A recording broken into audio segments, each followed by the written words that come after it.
सोनीपत की police line में स्वतंत्रता दिवस समारोह में प्रदेश के कृषि मंत्री जेपी दलाल ने मुख्य अतिथि के रूप में शिरकत की। 77वें स्वतंत्रता दिवस समारोह में प्रदेश के कृषि मंत्री जेपी दलाल ने सुबह 9 बजे पुलिस लाइन सोनीपत में ध्वजारोहण किया। जेपी दलाल ने ध्वजारोहण के उपरांत परेड की सलामी भी ली। जेपी दलाल ने इस दौरान देशवासियों और सैनिकों को स्वतंत्रता दिवस की बधाई दी। उन्होंने कहा कि गली मोहल्ले और गांव और शहर हर जगह तिरंगे के रंग में नजर आ रहा है। ध्वजारोहण करके बड़ी गर्वपूर्ण अनुभूति हुई है। देश के प्रधानमंत्री ने आजादी के अमृत महोत्सव के बाद अब मेरी माटी मेरा देश की शुरुआत की है। युद्ध के दौरान शहीद हुई सेना व अर्धसैनिक बलों के जवानों की अनुग्रह राशि बढ़ाकर 50 लाख रुपए की गई है। आईईडी ब्लास्ट के दौरान शहीद होने पर भी अनुग्रह राशि बढ़ाकर 50 लाख रुपए की गई है।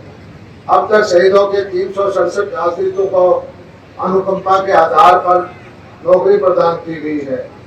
मेरी माटी मेरा देश अभियान में ऐसे ही वीरों के नाम पूरे देश के गांव के गौरव पथ पर अंकित किए जा रहे हैं। भाइयों बहनों, सुशासन से सेवा के संकल्प के साथ जन सेवा का दायित्व संभालने वाली वर्तमान सरकार ने प्रधानमंत्री श्री नरेंद्र मोदी जी का सबका साथ सबका विकास और हरियाणा एक हरियाणवी एक के मूल मंत्र पर चलते हुए हरियाणा और हरेक हरियाणवी की तरक्की और उत्थान के लिए काम किया है। भ्रष्टाचार के प्रति जीरो टॉलरेंस की नीति अपनाते हुए पारदर्शी शासन दिया है। गीता के क्रम के संदेश की इस पावन भूमि के इतिहास में धार्मिक असहिष्णुता और हिंसा का कोई स्थान नहीं रहा है। इसी के अनुरूप हम प्रदेश में प्यार, प्रेम, भाईचारे की धार बढ़ाने के लिए निरंतर काम कर रहे हैं। पिछले 9 साल में हरियाणा सद्भाव, सौहार्द, समान विकास, समरसता के साथ साथ उन बदलावों का साक्षी रहा है जिन्होंने हर आदमी का जीवन सरल, सुगम और सुरक्षित हुआ है। हमने जनसेवा और जनता के बीच दीवार बन चुकी व्यवस्था को मुख्यमंत्री श्री मनोहर लाल जी के कुशल नेतृत्व में केवल बदलने का काम किया है, बल्कि ऐसी व्यवस्था देने का प्रयास किया है जिसमें जन जन को योजनाओं और सेवाओं का लाभ सरल तरीके से प्राप्त हो। देश की आजादी से लेकर लंबे समय तक गरीब कल्याण की बातें तो की जाती रही, लेकिन उनका लाभ पात्र तक नहीं पहुंच पाया। पंडित दीनदयाल उपाध्याय जी के अंत्योदय के दर्शन के अनुरूप प्रदेश के सभी परिवारों का पहचान पत्र बनाया गया, जिसमें पात्र परिवारों की पहचान कर योजनाओं का लाभ सुनिश्चित किया गया। आम जनता और सरकार का संपर्क सीधा है। हमने प्रशासन में मानव हस्तक्षेप को न्यूनतम के लिए आईटी का बड़े पैमाने पर प्रयोग किया है। पहले व्यवस्था पारदर्शी नहीं होने के कारण बिचौलिया तंत्र मजबूत हो गया था, जिसके कारण पात्र अपने अधिकार से वंचित हो जाता था। लेकिन आज हर सरकारी योजना के पारदर्शी तरीके से लागू किए जाने से घर बैठे गरीब की बेटी की शादी का शगुन, बुजुर्ग विधवा दिव्यांगों की पेंशन, बीपीएल कार्ड, किरायु कार्ड का लाभ कंप्यूटर की एक क्लिक से सीधे पात्र के खाते में जाता है। इस साल को हम अंत्योदय आरोग्य वर्ष के रूप में मना रहे हैं। मैं देश की सीमाओं पर मुश्किल हालातों के बीच मुस्तैदी से तैनात वीर जवानों को भी स्वतंत्रता दिवस की विशेष तौर पर बधाई देता हूँ। आज हर भारतवासी के लिए खुशी का दिन है। आज हर गली, हर मोहल्ले में तिरंगा है। हर घर, हर दफ्तर में तिरंगा है। हर वाहन, हर हाथ में तिरंगा है। पूरा देश तिरंगे के रंगों में रंगा है।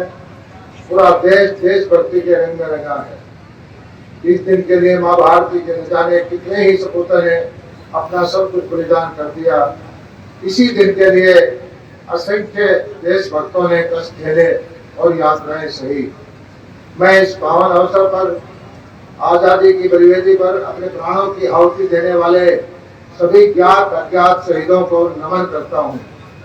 मैं उन वीर सैनिकों को भी सलाम करता हूँ जिन्होंने आजादी के बाद देश की एकता व अखंडता की खातिर अपने प्राण न्यौछावर किए। उन्हीं के अनुपम बलिदान के कारण आज हम आजादी की खुली हवा में सांस ले रहे हैं। मुझे आज यहाँ ध्वजारोहण करते हुए गर्व की अनुभूति हो रही है। भाइयों बहनों, आप सभी जानते हैं पिछले 2 साल से हम सब आजादी का अमृत महोत्सव मना रहे हैं। इस महोत्सव के समापन पर के साथ ही माननीय प्रधानमंत्री श्री नरेंद्र मोदी जी ने मेरी माटी मेरा देश अभियान शुरू किया है। 9 अगस्त को भारत छोड़ो आंदोलन की वर्षगांठ पर शुरू किए गए इस कार्यक्रम को शुरू किया है। हम सभी जानते हैं आजादी के आंदोलन की पहली चिंगारी 10 मई 1857 को हरियाणा के अम्बाला से फूटी थी। उस चिंगारी ने आगे चलकर ऐसा जन आंदोलन खड़ा किया जिसके बलबूते हम सन 1947 में अंग्रेजी हुकूमत को उखाड़ फेंकने में कामयाब रहे। इस आंदोलन के विद्यार्थियों की देशभक्ति से हमारी युवा पीढ़ियां प्रेरणा हासिल करें, इसके लिए हम अम्बाला छावनी में शहीदी स्मारक बना रहे हैं। आजादी के बाद भी 1962, 1965, 1971 के विदेशी आक्रमण से लेकर कारगिल युद्ध तक हरियाणा के वीर जवानों ने वीरता की मिसाल पेश करते हुए देश की आजादी में निरंतर योगदान दिया है। दैनिक सवेरा टीवी के लिए सोनीपत से संजीव घनघस की रिपोर्ट।